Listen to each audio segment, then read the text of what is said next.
Hello, everybody, and welcome to another edition of Magic Mics, proudly sponsored by CoolSomething.com, Mana Traders, as well as Twitch subs and Patreon supporters just like you. My name is Evan Irwin, and get started each week by saying hello to my two co-hosts, PowrDragn.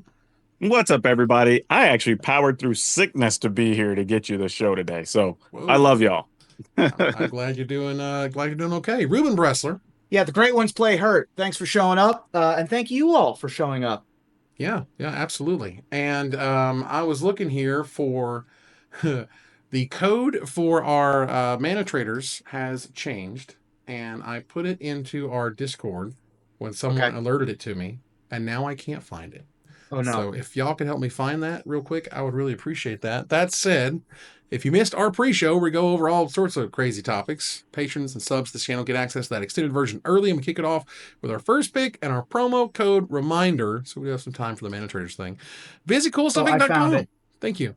And use promo code Magic Mics to save 5% off anything in the store. Singles, sealed supplies, whatever you want. You get 5% off by using promo code Magic Mics. That shows support for us. It directly influences how our sponsorship happens, and we would really appreciate if you could do that. Promo code Magic Mics at CoolStuffInc.com.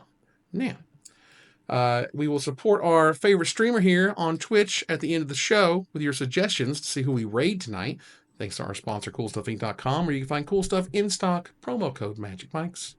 We'll move on here to the first pick, which is Duskborn. Duskborn is on its way. Duskborn is doing great. In fact, I would even argue that Duskborn is looking like a little bit better of a set than Bloomborough. Ooh. In terms of popularity or in terms of... Well, the sales are there. I don't think it's not quite as... The sales aren't quite to Bloomborough levels, let's be clear. But I'm talking about in terms of like card quality. Like, we got some serious money cards already showing up in this new set. Okay. I would say, as far as probably for commander impact and such, that is probably true, which could be moving a lot of the singles. Right. I don't necessarily think that's the same for standard, but partly because Bloomborough ushered in like all the different theme decks and whatever, and like, so I think that's just going to automatically have a bigger impact. And it was the first set post rotation, you know. Yeah. I mean, Good. I gotta tell you, the aggro is real. The aggro is very real. I think that that's good. I think that having a set that added a lot for commander, backed up by a set that was good for standard or vice versa, is good. A set that is like thematically popular for the casuals, followed by a set that is mechanically popular for the grinders and the spikes. I think that, you know, the ebb and flow there is really nice. Well, that said, speaking of some of the good cards in the set, we go over 3 cards apiece for the 2 weeks leading up to the set preview streams. And with that said, Reuben, tell us about your first card you want to talk about. Goodness gracious, I'm up first. Well, I really like aggro cards pretty much when when I'm talking about my cards. And I look for value, I look for early like signposts of where I'm going to put cards. And in particular, I look for 1 and 2 drops that are going to be 4-ofs in competitive decks. Because in order to see play as a 5-drop, you've kind of got to be the best thing in the slot. Whereas if you're a 2-drop, you can be the 3rd best 2-drop in a deck. And you can, especially in our world of 3-year standard and 30,000 Magic cards having ever been printed, it's less competition at the lower numbers. And one of the best 2-drops that I've seen is a card that's very popular in Commander, combined with an aggressive white beatdown card, and that is Reluctant Role Model. Reluctant Role Model is a generic in a white for a 2/2 human survivor, and it has the survival keyword that says, at the beginning of your second main phase, comma, do a thing. For Reluctant Role Model, it says, if Reluctant Role Model is tapped, sorry, all survival cards say, if it's tapped, you do a thing. If Reluctant Role Model is tapped, put a flying, lifelink, or +1/+1 counter on it. And if Reluctant Role Model or another creature you control dies, if it had counters on it, put those counters on up to 1 target creature. That is huge. That is a crazy line of text that we've only really ever seen on the obelisk. What's the card called? I think you have like well, for just any to The counter, Ozolith, you mean? yes. The Yeah. Ozolith, The that's the original one. Ozolith is that moves all counters. Yeah. Right. So But this is like a 2/2 Ozolith for combat, effectively. Obviously, they don't stick around if you get wrathed or whatever. But it also triggers 3 times on survival. It's not just put a counter on it and it gains flying forever. Um, pretty incredible card for the low cost of 2 mana. card's Yeah, ridiculous. I think I'll start by saying this is one of only 3 survivors that I actually have any interest in this set. And I think we're going to talk about the other 2 here in a little bit. But this is interesting because I think you still have to figure out what the deck is that this goes into. Because I don't know if I'm just wanting to play it just as an aggressive 2/2 by itself. But if I am playing some +1/+1 counters deck where everything's putting counters on each other and then you get some bonus counters attacking with this thing, that's pretty good. If you're playing something with vehicles, maybe, or something else with saddle, right? Now you're getting to put counters on this and do some other cool stuff. So it definitely can find a home in a few different builds and be pretty useful, with such a small cost and significant upside, even if you never even get to put counters on it, right? If you have other things with counters, Oh, because it's any type of counters, that could be pretty big. For sure. yeah, it's great. The most insane few words on this card is or another creature you control dies. Mhm. That, like, everything else in this card could have been the exact same. If you had deleted that part, you'd been like, okay, this is a cool card. It's neat. It's aggro. It's yada yada. No, no, no. Now things get stupid. Now Yeah. things get weird. Now all of your Thalia's creatures are Arcbound Ravagers. right. Like, Mhm. bruh, no payment involved here. There's no like you can pay one generic and then put all of its counters on soldier. No, no, no. You get it for free. And when free and counters and moving stuff around on sack outlets and things, bruh, this card is dangerous. Like, Yeah. in a fun way, but still And dangerous. And imagine if you're playing the +1/+1 counters deck, like there's stuff like Quarian Beast Caller that already gets the counters and can move stuff. There's like a 1/1 that can still do that. So like there's a few cards that you could just end up constantly moving these like 2, 3, 4 counters around to always have some giant creature. Right. Yep, And for sure. the fact that there's lots of different ways to, like, basically zombify small creatures in white. Yeah. Yep. You can do some really crazy loops and things. Don't discount the awesomeness of this card. Reuben, tell us what your second card is. My second card is another 2-drop that I love. It is less of an aggro card and not really a combo card, but certainly a synergy card, and that is Marvin Murderous Mimic. Murderous Mimic, easy for me to say, is a 2 generic mana legendary artifact creature toy. It's a 2/2 rare that says that Marvin Murderous Mimic has all activated abilities of creatures you control that don't have the same name as this creature. Now, this can get silly in a couple of different ways. Pretty much anything that has a tap ability that you want to give haste to is going to be able to go with Marvin Murderous Mimic. So, for example, may I present Elvish Archdruid to you? May I present, what's it called? Axebane Guardian, which is the Defender's tap for mana guy, which I'm going to put it in my Arcades deck immediately. Oh boy. There's a couple of interesting things that you can do with Marvin. Also, having some redundancy to your sacrifice outlet or some ability to bounce off of each other. I'm sure there is some infinite combo here that I'm not seeing that hasn't been uncovered yet. Marvin Murderous Mimic, to me, definitely feels like a card waiting to be broken, and also is just kind of fine already as a value card, certainly in elves and anything that wants to be tapping for mana. Yeah, I thought about this card when I saw it initially, and I feel like this is particularly one of the cards that's not destined for standard superstardom, right? Probably. I feel like in kind of the same way you are, there's probably some fun things you can do in Commander, maybe some stuff in Legacy, where there's just a bunch of creatures with different activated abilities that you maybe want some redundancy or something you can use out of the graveyard, or sometime you might just need a thing to be an artifact to help fuel something else, right? It feels like that's the space. Because in Standard, I had some people go, oh, you could play this in like Simic Cookies. And I'm like, well, yeah, but what are you going to copy? Like the gingerbread or ginger brute, like ability to have haste? I mean, I guess, or make it Right. unblockable. Right. Like, I mean, eh. Jersey Bricklayer, no, this is a new great colorless commander.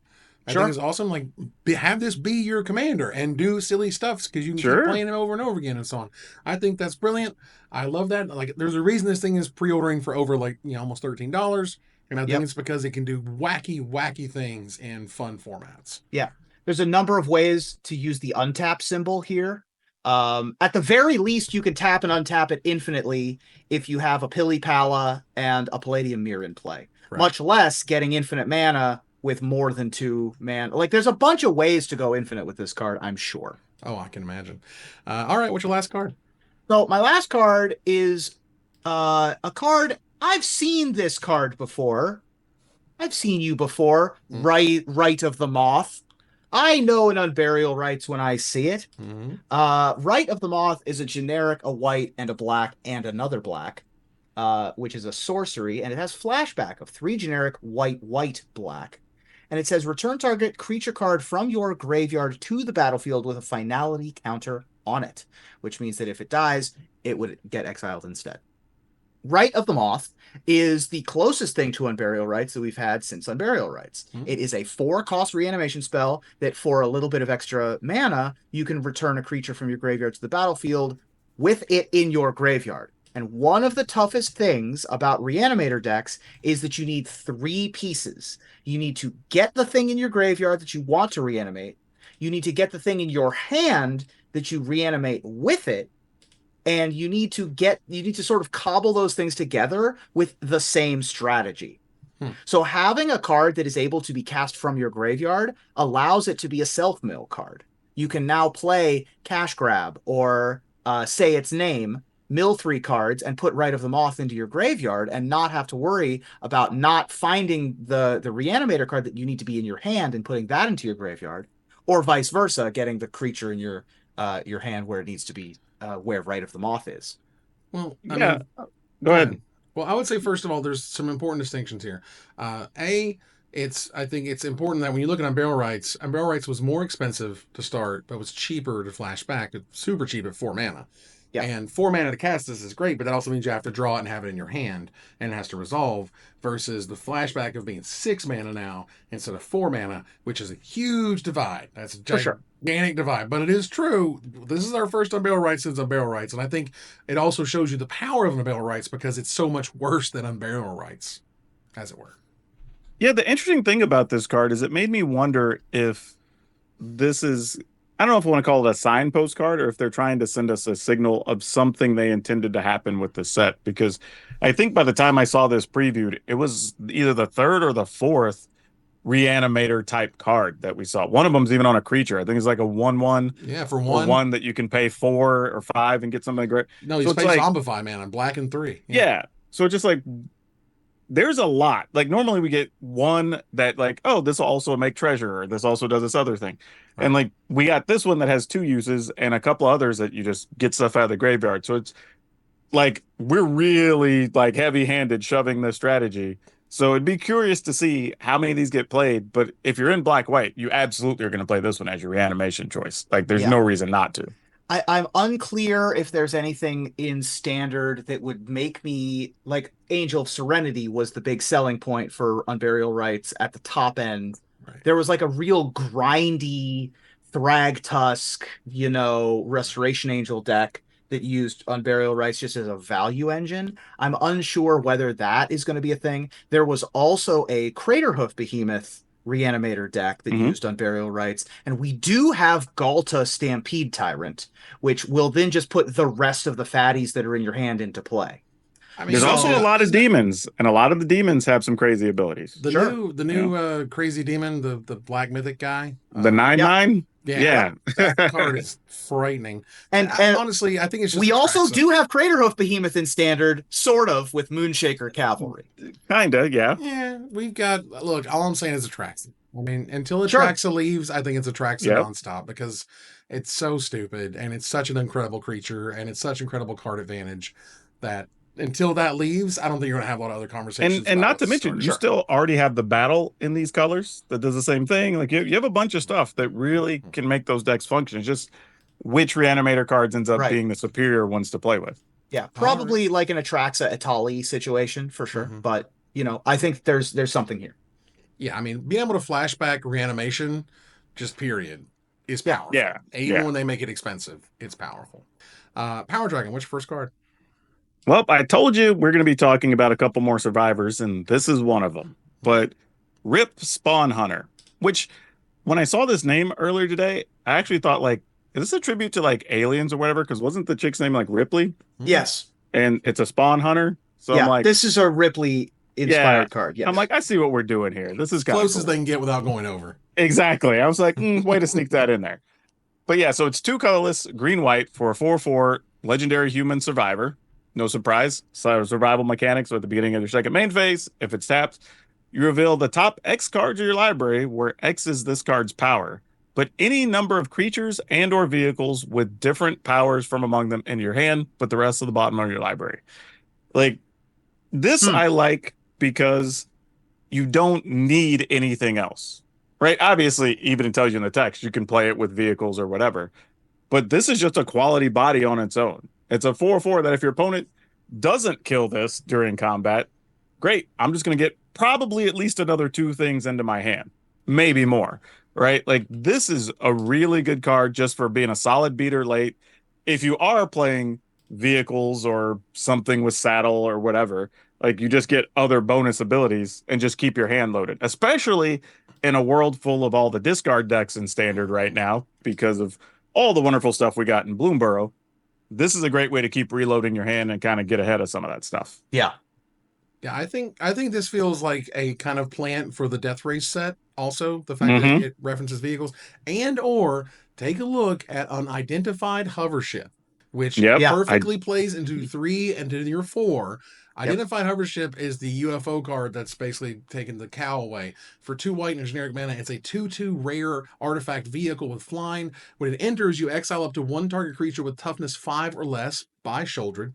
And when unidentified hover ship leaves the battlefield, that means you can blink it. The exiled Yeah. card's owner manifests dread, and you crew for 1. So you can slap this down, get rid of their terrible thing, play the 4-drop, play your Spawn Hunter, tap it immediately to crew it, get in there with the unidentified hover ship, which is a 2/2 flyer, cool, but also immediately get that trigger and immediately get that card advantage. Let me interest you in something here.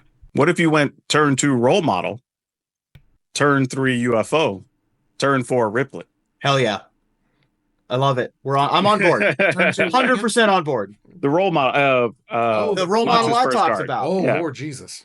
Yeah. Yeah. Yeah. There's your Uh-huh. curve. There's your curve. There's your curve. Right there. We did it. Like, it's not crazy. This Good job, isn't team. unbelievable. But There's you also know, the 3-drop mount that has 1 power that synergizes well here because not a lot of them none of the vehicles have 1 power, and then not a lot of the creatures you're interested in also have 1 power, or are tap outlets for that matter. So I think that this card really makes the mounts deck playable. It makes that vehicle great, makes all vehicles great. It's also in a weird spot because I don't know that we've ever had a green-white vehicles commander before. No. And this Oh, we is do? a new archetype effectively for commander. very nice. All right, what's your next card? My next card is one that I can see tons of people wanting for a bunch of different things. And I'm kind of surprised it's not pre-ordering for more, but Enduring Vitality, colorless green. And before I even tell you what this is, y'all should just hop right over to Cool Stuff, use our code, and go order this right now. Yeah. It's a 3 mana, 3/3 enchantment creature, Elk Glimmer. So it's going to be checking a lot of different boxes for different decks on those words alone. But it's also vigilant. So we're already great for 3 mana. And then creatures you control tap, add 1 mana of any color. So now everything taps for everything. But on top of that, if this dies, it comes back into play and just sits around as an enchantment that lets all your creatures continue to tap for every color. This card just does so many damn things. Like, we've already seen stuff in the set that cares about glimmers. We see tons of stuff that cares about enchantments. So it's going to check those boxes. It's a quality 3/3 creature. So if you want to ramp and do crazy things, which we've already seen, we have stuff like Smuggler Surprise and all kinds of other silly stuff. If you want to cast a Galta, this is going to be an easy way to do it, right? With a couple of 1 and 4 drops to really squeeze in there. Yep. So, like, I don't know. This thing feels like it can enable a lot of different things, and you don't even care if it dies. That's the best part. Like, you block something early with it, great, and now your stuff's still tapping for every color. Yeah. There ain't a lot of cards that let this happen, that let you have this ability. Cryptolith Rite came to mind immediately. Yeah. That's like a $35 card. Jesus Christ. But that's 2 mana. Maybe that's unfair of me to say. No Maybe way. 2 mana Look. is a big difference between 3. Essica, God of the Tree or whatever. Yeah. God of the Tree, is 3 mana, kind of does this, and that one is more like $20. And Enduring Vitality, the cheapest you can get it right now is 10. So that one definitely feels like easy And not only that, it's a 3 mana 3/3, so it reasonably can fight with vigilance. Yep. So you can attack and then tap it if you want to on the next turn. And you don't mind it dying. Or trading. Exactly. Yeah. And you don't care if it gets removed. Right. Your this enchantment has Undying, and that's incredible. The fact that it Yeah. turns into a non-creature enchantment is even better. Because at that point they have to have the creature removal in order, like, or they have to have the enchantment removal because the creature removal is already sort of passed, and you can imagine getting a 2-for-1 out of this just by itself, which Yep. is awesome. Look, man, Cryptolith Rite, I recall like very, very clearly, because when the first time I read that card, I didn't think it was very good at all. I thought it was just kind of terrible, quite frankly. And before I could even like kind of throw out a bit of doubt, Brad Nelson like hit me on the shoulder and was like, dude, let me stop you right there. This Yep. card is fantastic. Yeah. And I was like, you got me. And it absolutely was. And this is Yep. right there behind it. So I will include something else about this card, that because it's an enchantment, it will allow the enchantment decks to get away with playing more of the overlords, which all happen to be enchantments too. as well. Yeah, for sure. Because it's going to make it very easy to cast those, even if you don't want to pay the impending cost.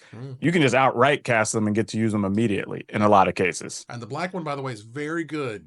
Go ahead and Yep. take Yeah. screenshots. The black of and the other green people. ones, I think, are way better than the other ones. Yeah, take screenshots of all the people who are currently crapping all over the black one, because it is really, really powerful. All right, what is your last card? My last one, this one's simple. It's an old school throwback that we just got an update of, but Entity Tracker. It's a 2 colorless and a blue for a 2/3 human scout that has flash. And then whenever an enchantment enters or you fully unlock a room, you get to draw a card. We all know enchantress decks are a thing. Generally, they tend to be in white, green, or mono green. So not something you really see in blue, but we're in a world where you're going to be able to draw a lot of cards. There are an insane amount of enchantments in this deck, so many of them that are damn good on their own. Right. And now you have a thing with flash, so you don't even have to take the risk of playing it and your opponent killing it necessarily.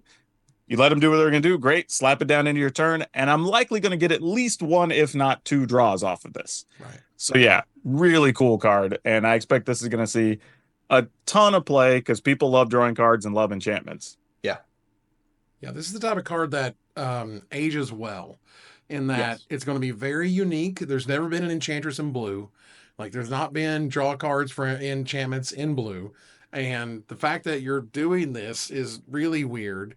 The way that they're kind of justifying it is that, well, it also triggers on rooms and that's totally a blue-red thing, right? Because you can do that now in set. And I'm like, okay, I mean, if that's how you want to justify it, I guess. Like, whatever. Like, this to me is just one of those things that, like, it just makes me kind of cringe at the amount of the amount of media I've consumed is ridiculous, and the amount of like color pie media that I've consumed is also kind of silly.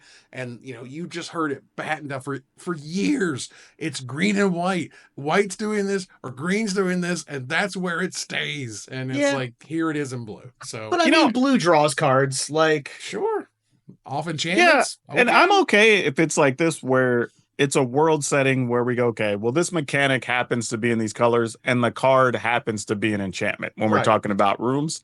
So I'm like, all right, fine, it can exist. And you know what Whatever. makes an absolute ton of enchantments? Almost every card from Eldraine. Thank you, Yeah. Arju. Mm-hmm. That just rolls Already for had that days. thought. Everybody gets a roll, and I'm drawing cards off of absolutely every single one of them. Yep. Seems ridiculous. Oh, and don't forget, there's a fair amount of cards that make 1/1 glimmers that happen to also be enchantments. Yep. Mm-hmm. Now, speaking of room-based things, and people underestimating cards, my first card to talk about this week is Ghostly Dancers.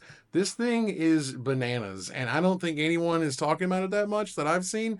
Jesus Christ. This card is nuts. It's 2 white, 3 generic mana, 5 mana for a 2/5 rare spirit with flying. Okay, 5 mana, 2/5 flyer. Sure. When it enters, return an enchantment card from your graveyard to your hand, or or unlock a locked door of a room you control. How many cheap rooms, expensive rooms are on the same card? There's a ton of those things. This Yep. unlocks all of them. Oh, but we're not done because it has Eerie whenever an enchantment you control enters and whenever you fully unlock a room, which you can do with its enter the battlefield trigger. You create a 3/1 white spirit creature token with flying. That means it's a 5/6 flyer that's unlocking a room across 2 bodies. Are you serious? Yeah. This thing is bananas. Jesus Christ, it does everything. Yeah. There are multiple room cards that have a 1 or 2 mana left side and then a 6, 7, or 8 mana right side. Exactly. That you can trigger and make this thing just be absolutely bananas. Right. Like, so remember how I told you Enduring Vitality is going to go into a lot of decks? Yeah. Well, what if you play that on 3 and then this monstrosity on 4? Sure. And then just start going off. And you played a cheap room on turn 2 or whatever, and then that guy, and then a 1-drop, a cheap room, the Glimmer guy, and this just woo, let's go. Yep. Because it's value, y'all, and it keeps giving that sweet value every time you play an enchantment that thing triggers, bruh. And when you unlock rooms in the future, so if you play more of those cheap rooms, you also get a 3/1 flyer on the back of it. Guys, whew, we're in Value Town, and not only that, we're talking about a room deck that doesn't even play blue or red. Right. Mm-hmm. I mean, you know what I mean? We're talking about green and white cards right now. Right. So that's kind of crazy. Yeah, it is ridiculous. But speaking of ridiculous, do you remember a little card called Batterskull? Remember Batterskull? Remember Batterskull? I remember Batterskull. I remember that. I remember how good Batterskull was. Well, take a look at Dissection Tools because they're insane. For 5 drag, man, I swear to God, this could make core the one that finds the equipment that's busted. Stoneforge Mystic. Yeah, Stoneforge Mystic. Stoneforge Mystic could actually come out because this thing exists. 5 generic mana for a rare equipment, an artifact equipment. When it enters, manifest dread, that means you, then attach Dissection Tools to that creature. Equipped creature gets +2/+2 and has Death Touch and Lifelink. And oh, by the way, it equips to sacrifice a creature. That's free. That's the free equip. That's the scary equip. The free equip broke a card in half. This is a free sack outlet on top of an already awesome equipment that makes you a 4/4 Death Touch Lifelink just for playing it. Mother of God, this card is awesome. I love this thing. All right. What I like about this for standard play is the tension of it's 5 mana. So, like, is that too slow for some of the aggro matchups you're going to be defending against? But the upside is, even if it's just barely there, you are getting a minimum of a 4/4 lifelinker in those same matchups, right? So I like that. And if you're playing the Manifest Dread deck, practically everything you play is probably going to be making a 2/2 anyway. So moving this around by sacrificing a thing is probably not going to be that big of a hindrance to you. So yeah, it'd be interesting to see how much play this card gets. Because you can blink this and get another 2/2 and get another card in your graveyard.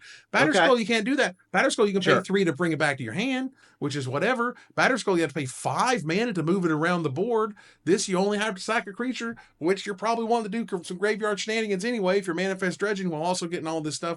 And again, the fact that like it's an enabler, it's self-enabling, it's super cool, coming and going. Absolutely think this card's great.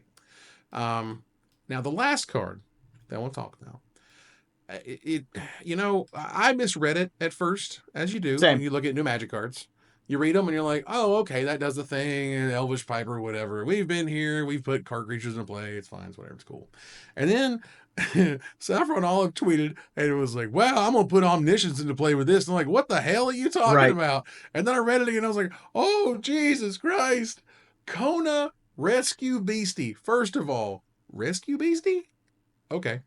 It's a green and 3 generic mana rather. So 4 mana total for a 4/3 rare legendary beast survivor. Our 3rd survivor of the cast so far.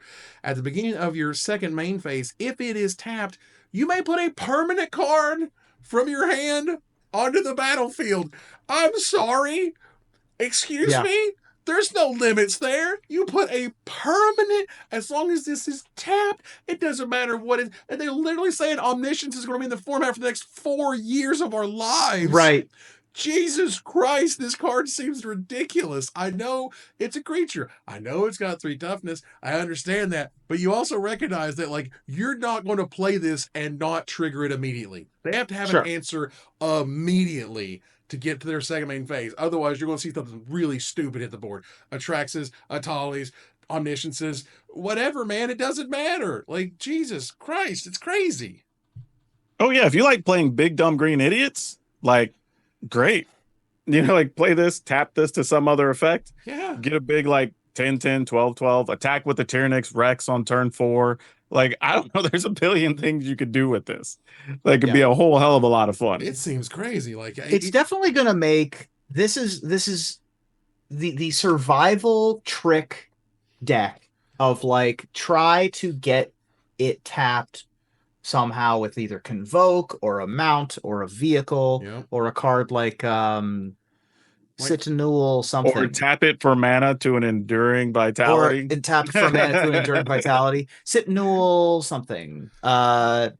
But it's like the Moss Dryad that's in Standard. Anyway, getting this thing to activate is not horrifically difficult. And we get to put random stuff like Portal to Phyrexia into play. Right. And that sounds great. Much less an Emrakul or whatever. Like Cityscape Demolisher or whatever that card was. That card's dumb. Oh, yeah. So that one. No, because that only triggers when you attack and when you cast. Oh, when you cast? Okay. Yeah, when you cast it. Yeah, There's a couple of them that are, like, only on cast, but they still come into play. Like, still an 8/8. Like, all I'm saying is we literally just talked about that white vehicle that is removal that you immediately crew it with this thing. Yeah. Not only do you get to immediately crew it and smack for 2 in the air, you also get a free permanent. Permanent. There is nothing in Magic that is more dangerous than free. There's just not. Right. I don't care how long you've been here, how long you've played the game. You know that free is the most scary price of anything, and it's saying free. I will say the balancing factor, all that for those decks generally will be how many copies do you get to play of this because it's legendary, and how heavy are you willing to go to get your free value. Right. It's kind of the same conversation we were having with the Weasel from the last set, the 3/3 black creature. Like, you want to get to discard a card and get that value off of that really big thing, but it's like, how many of them are you willing to play to get stuck with them if you don't get it for free? Yeah. Right. That's going to be the part we have to figure out. 3 toughness is also a factor. If this were a 3/4, it would be a much better card, but it is a 4/3. So I think there's the infamous Cruel Claw. That was the card. Yeah. And there's a reason it's 3 toughness. That's all I'm saying. Because for sure. Holy God. All right. So we move out of the first pick to gather the townsfolk thanks to our sponsor, Mana Traders, the best tool to enhance your Magic Online experience. And the code is updated. The code is different. Use the code MagicMikes_IQJ. That's right. Indiana Quartz Jewel. I don't know what the numbers are. The words are. Perfect. IQJ. No nuts. Magic Mike's _IQJ for 10% off your next subscription with Mana Traders. Tell them we sent you. We appreciate their support and sponsorship. All right. So we're going to move on here to gather the townsfolk. And while this is technically arguably older news because nothing has happened in many, many years, but someone finally said, hey, are y'all gonna do the Magic the Gathering Netflix series? You remember the one where Brandon Routh came out and was like, I recorded a bunch of lines for Gideon, and they played a little reel where he was, talking his Gideon lines or whatever, and everyone was just like, didn't you just kill Gideon in the story, ? Which was another whole thing that was weird at the time. And yeah, they finally said, when they were asked about it, I did a voice for it. As far as I understand, nobody's put out a press release, but it's apparently not happening. Kind of old news. Not sure why it's surfacing again. It's surfacing again because we never got any of the news. Right. Well, but here's a 2-pronged thing, though, with this. Like, I was assuming we already knew that. Like, from anything involving him was already done. Like, we'd heard, like, the Russo brothers had left the project, whatever. They wanted to go a different direction, which makes sense because, like you said, he was already dead, so why would we even do that as a story? It was a weird choice by the Russo brothers anyway. Right. But I think it resurfaced because it was on the list of things that Netflix was cutting, and they were all animated series. So I think one of them was even based around Bone, the comic book series. They apparently were working on that. There was Oh, like wow. some other big ones in that list that they just decided they didn't want to do after all. So I don't know what that was about, especially because the most recent stuff we saw had Chandra plastered on it anyway. So yeah, I assume we were done with the Gideon thing. Well, they put Gideon on the Hot Pockets boxes, right? Which was also a little True. strange. Yeah, also weird. Like, So guys, yeah, he's dead. He ain't like I mean, Elspeth got out of the corner of hell yeah, with the but back he's door. a fictional character. We can tell stories. I mean, sure, and it's fine. Ultimately, you know, and I think we had a little short conversation about this. Pleasant Kenobi was like, you know, why don't they just make it, you know, regardless? And it's like, well, have you seen Arcane? Arcane was incredible. If you've not watched it, I assure you, it is one of the best animated series that has ever been produced. Writing is fantastic, plotting top notch, some jaw dropping moments that I was really impressed by. And so was everyone at Netflix / Wizards of the Coast. And they were like, oh God, this is our competition. And if you come out with a show and it is half of what Arcane is, it's going to get dogged. It's going to get crapped on. There's going to be infinite media about how bad it is, yada, yada. Even if it's not that bad, it's not Arcane good, well, right? I have one business thing that probably kept it from working, and one possible, we'll call it hopeful scenario. Like the business reason is Hasbro, since we were 8 years old in the 80s, has basically had the plan of put a thing on TV, it's in the stores to buy next week, whatever, right? Sure. We did it with Transformers, My Little Pony, whatever, like all their brands. Yeah. That's very hard to do with Magic, right? And we just had an example of that with the Dungeons and Dragons set, right? It was supposed to be a set, a movie, a video game, whatever. Right. Then the video game was late, and then COVID, and we couldn't put the movie out, whatever. And it was the three-prong attack just didn't line up, right? They came out over the course of a year. We got all three of the things at all different times. Right. So it's hard to do that. I think even harder for Magic to have a story come out, and then if somebody's interested in the character, to be able to go buy something that has those characters in it that's relevant and new. Unless you plotted all that like 2 years in advance and whatever, maybe you could do it. I don't know. Sure. But I'm sure that was part of the problem. But I think you could get away just making a story that just has 3 or 4 of the major recurring characters and you just call it good. It just has to be a good story. You know what I mean? Yeah. And like, and from what and I've spoken to a few, a few people off the record type things, and it really was just a quality question. They didn't think it was as good as it could be, and this is normal. This is totally normal. Yeah. This isn't wild, crazy stuff they're doing Hollywood style. Like, no, man. But if you don't think it's as good and you think you're not going to make it, don't do it. Let me introduce you to the hopeful path, though. And this is, let's put our tinfoil hat on for a second here and just speculate. Mm-hmm. But you generally know if these projects are being well received or not or whatever by these execs or whatever, well before you get to the finish line. Sure. So maybe they already knew, hey, this isn't where any of us want. Right. Netflix isn't going to put any more money into this or whatever. Right. Probably not going to be a thing. So you just don't talk about it. You don't spend any money on it. You just let the contract die. We know now that on some level, WotC has a relationship with Disney. Sure. Because we're getting the Marvel stuff next week. We are getting Marvel stuff. So if you already knew it was going to die, and you know Disney likes having series, and that's a place where they're not going to get away from animation, is it possible, maybe 2026, 2027, that's a thing that could happen on the Disney network, especially since you're already going to have it sounds like at minimum a 3-year working relationship with Disney to keep printing Marvel stuff for Magic.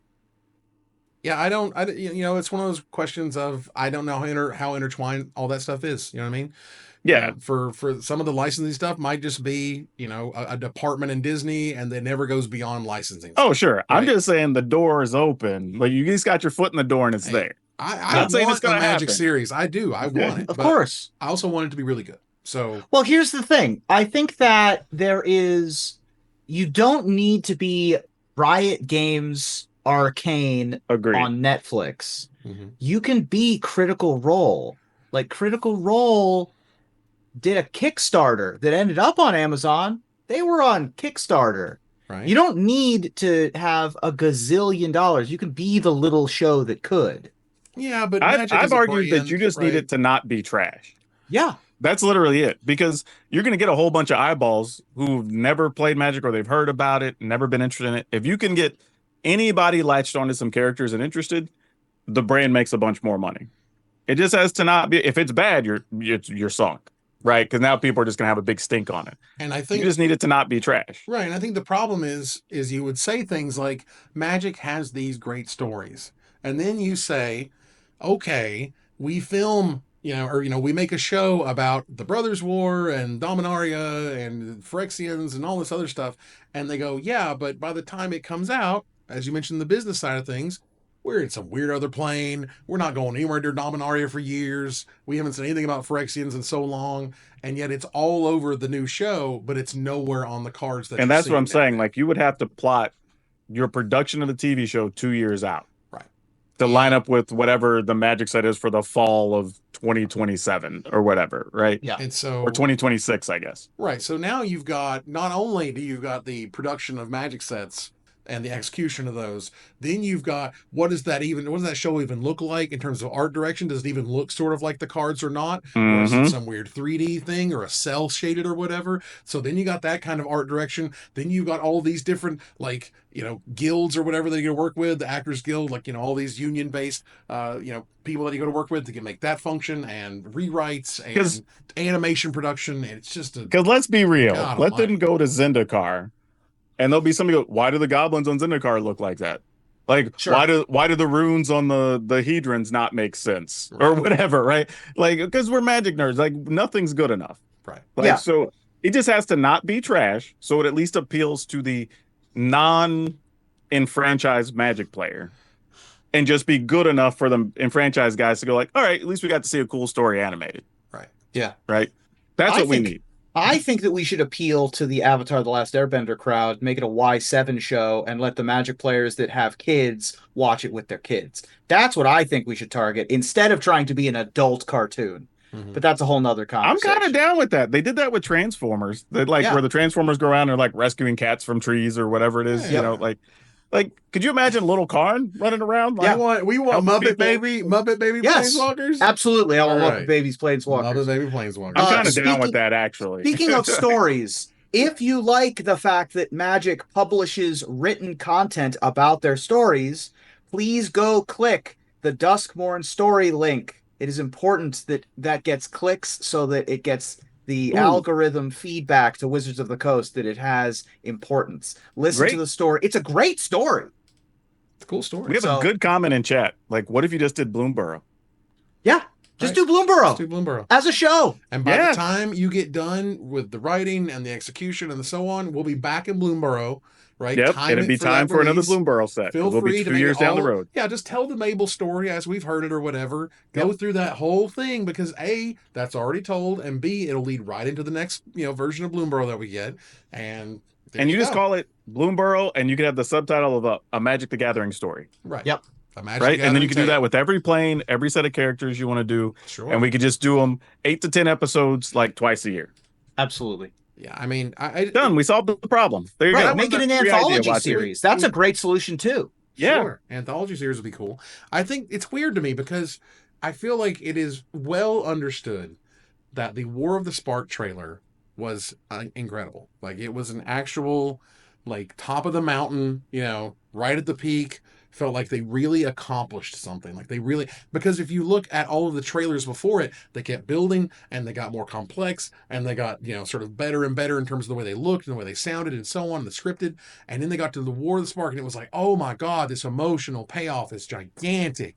And then what happened? Like we got the cool El Drain trailer with about the soup and all that and they were doing that stuff and that was cool, but it wasn't as good. And then almost every trailer thereafter was not as good as the one before it. And I don't know what crew made up I that War of don't the Spark know if trailer. that's particularly true as far as Right. all of them not being better than the previous one. Because remember, we got that I'm not even a huge anime fan, but we got that animated one for was it Kamigawa or whatever that had that one? Kamigawa had something special for it, Yeah, because that one was pretty cool too. So right, but the Zendikar we're just getting Rising different one was ones, I think. bad. The one for Ikoria was meh. There was a whole series of just not great trailers. So I don't know what happened there and who was doing that storytelling for that trailer. What studio they were working with, as I understand it. I don't know why they didn't. But I also think that's here we are. the feel is easier to convey because that was the culmination of a story. It's what happened with It's true. in game, right? Like we had all this history going up to this point, so it's easy for everybody to be invested in the outcome and that moment you're trying to tell. Sure. Whereas it's hard when you're trying to do all those other individual stories. It's fair. All right, And so they made us care about Gideon for the one time ever, so there's that. I did. I killed him. Man, he's really cool. He dies. Yeah, He also ran standard with his 4-mana version for a long time, but whatever. true. Anyway, moving on to some sad news. Speaking of things that died, the Magic Summit is not happening for 2024. This was an event, I believe it was in Utah. Yeah. And a lot of folks were invited to that stuff, and I've heard some stories. Well, some bad experiences. PowrDragn is saying like he has things. Yeah, PowrDragn, you got any insight on the implosion? I'm gonna say this, and this is tough because my big mama was here. She said you can't say anything nice, right. But here's the thing, and I'm gonna be fair to the people running it, legitly. Like I think they were very well intentioned, and they really did want to grow an event and wanted it to be like a cool central place to get all these creators together and make it a magic moment. When they initially reached out to me, I guess in 2022, when they were going to do it the first time, I declined to be a guest for them because after speaking with them and looking over everything they had, having run a bunch of events and even running a small convention myself, I knew it was not going to be good.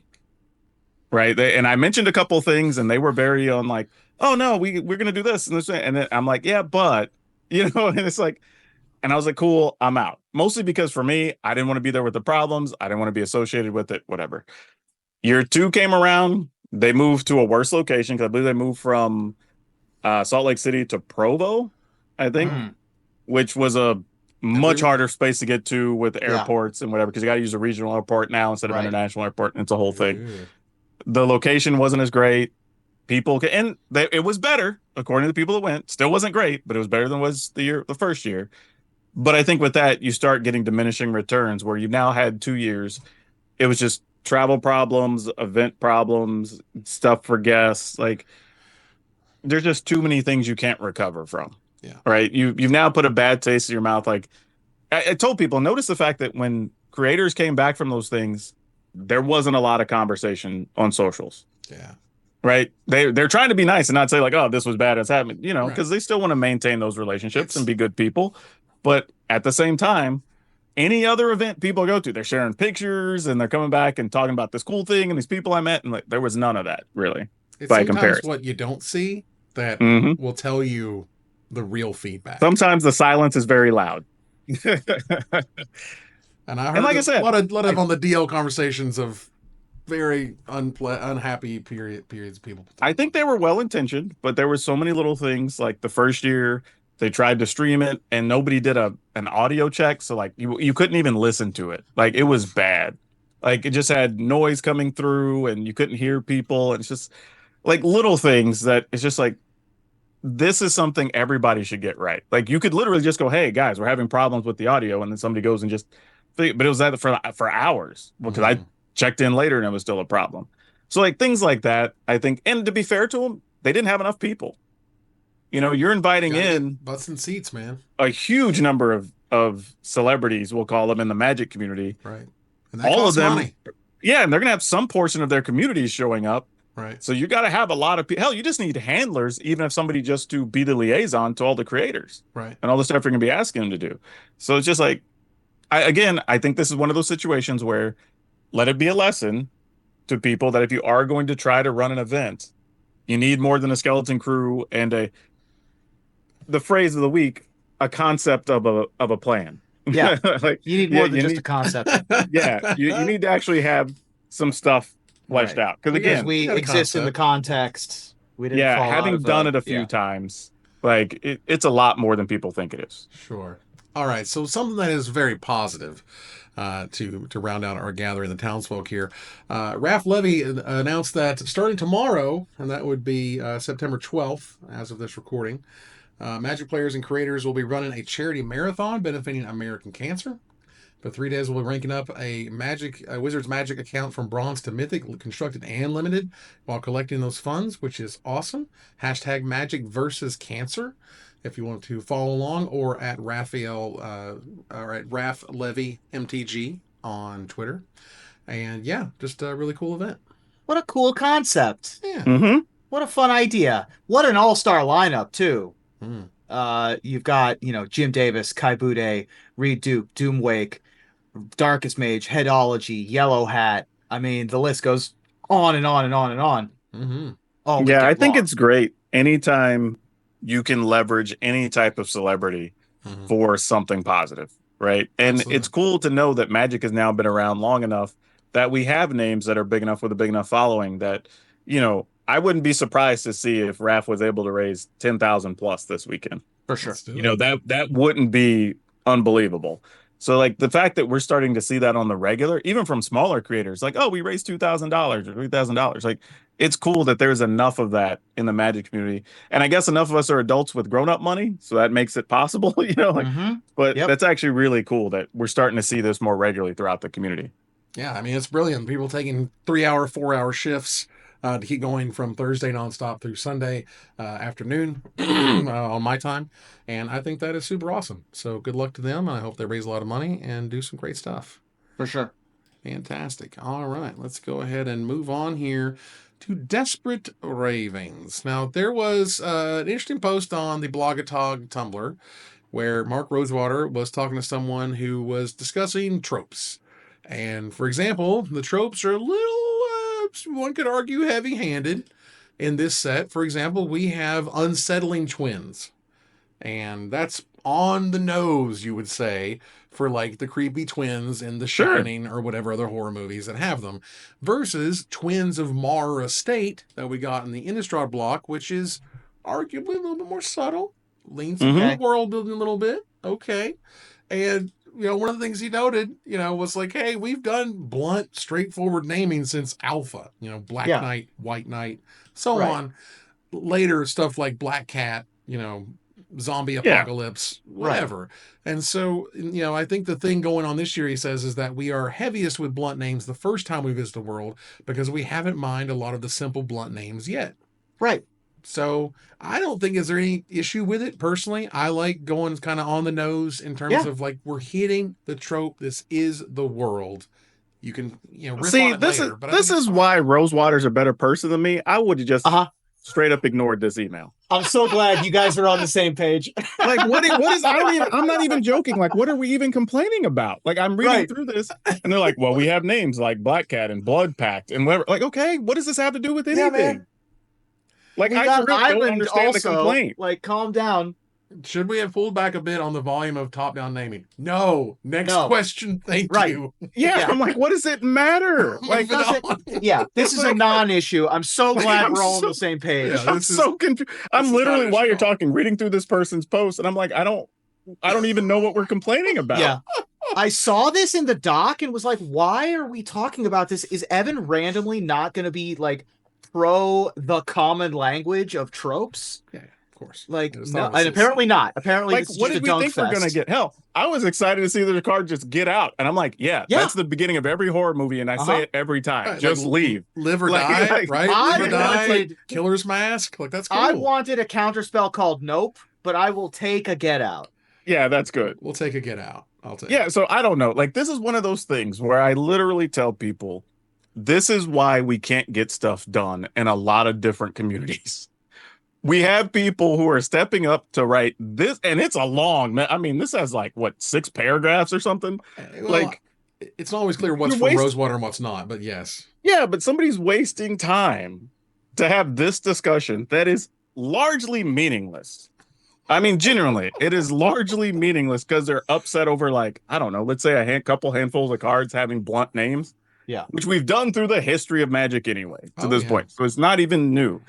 When you could be asking real questions or doing stuff for local stores, or I don't know, if you want more competitive play or whatever it is, right? There's better topics we could be approaching than wasting Rosewater's time dealing with this. Like, Just- this is, I don't even understand. It's right next to nonsense, but I just wanted to note, like, there is a thing there, there are tropes that are being hit. There's tropes that have been kind of like delicately handled, like the Sure. twins or whatever, that are a little bit more blunt in this set, than there would otherwise be. Sure. And I think that's okay.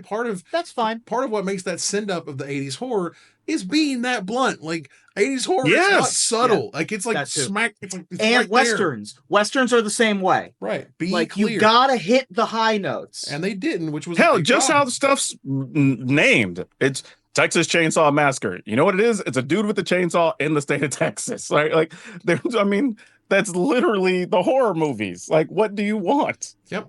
So, and that's where, when we talked about both New Capenna and the Western set Outlaws, which, some tropes weren't hit because they would not show the law enforcement side of things. Right, that too. And those tropes were so important to just hit it on the head. You know what I mean? They got the shot the sheriff. Awesome. Where's the sheriff characters, right? Like, where's the legendary sheriff or whatever? Where's the Wyatt Earp? Where's the, all that stuff that we were expecting, the OK Corral type places? Where is this? So we can have those Western type adventures or whatever. Yeah. But yeah, so that was just a thing. Let's move on here. Let's turn the corner to the finisher. Today is the 30-year anniversary of the animated Canadian classic Reboot. Seriously? Yeah. Where heroes... I didn't know that was Canadian. I know, right? Where the heroes entered computer games almost like a virtual reality. Crazy talk. Science fiction inspires science fact. So tell me, what retro-futurist innovation are you hoping for next, Reuben?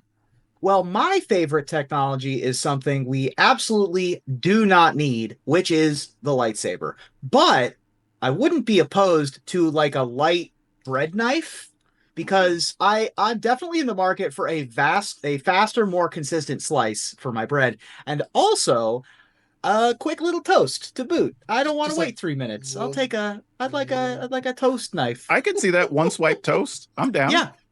Yeah. Like, somebody's going, oh man, that's a 3-swipe toaster on that one. You're just like, oh, sick. PowrDragn? All right. So we have 3D printers. So the replicator factor from Star Trek can't be too far behind. But instead of printing with plastics, we're printing food. Because, we did that in Star Trek. But let's be real. How much of our food actually isn't plastic already anyway? Microplastics in our brains and hearts and bloodstreams. That's right. Sadly, way too much. More than we want to talk about. At this point, they can't find anyone without them. Yeah. Yep. That was like born before, 1970 or something. Like, yeah, it's crazy. And that said, one of my favorite future techs is lightspeed travel. So I'm looking forward to the future where we can go warp. But unfortunately, we all know that even then we'll get traffic jams, or as they'll be known in the future as planet Sitness. Yep. Planet Sitness. Hanging out. I like it. And that ends another live episode of Magic Mike's. Thanks for joining us here to discuss all things magic. Thank you, PowrDragn. Hey, good to be here, and I survived the show, so there you go. Heck yeah. Thank you, Reuben. Hey, y'all, please interact with our things on anywhere you're currently listening or viewing this. YouTube, Twitch, iTunes, all that good stuff. Thank you so much for joining us, and we'll see you next time. Yeah, ship a like, would you? Early access event next week also. Oh, yeah. Join us there. We'll be streaming at different parts throughout the day on our various channels. You can check us out, and you can find all that information in our Discord if you become a patron at patreon.com/magicmics. So we turn here to our final slide. I want to thank our sponsor, CoolStuffInc.com. Use the promo code MagicMics on that website.